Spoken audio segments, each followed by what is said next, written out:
Hello, people of Earth. This is Aloria Voss. I would like to talk to you about some history on UFO technology. In 1968, a craft crashed around the Nevada desert area. It was about 15 feet in diameter. It's about 25 feet from top to bottom. It was on an angle. It slid into the earth in a mound of dirt. The hatch opened on the bottom. A being came out, and a human named Merlin was in the area to meet the alien who called himself Thug. Thug invited Merlin inside the spacecraft and looked around. He stated it looked like some kind of an amphitheater. Thug explained the dimension space inside the craft is different than outside the craft. That's why it looks bigger. We have mastered space and time.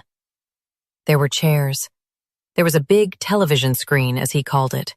A huge television screen. It wasn't on, but he could see that there was some sort of a television screen. There were no buttons or latches or any kind of control panels that he could see, but there were containers along the side of the craft that had supplies in them.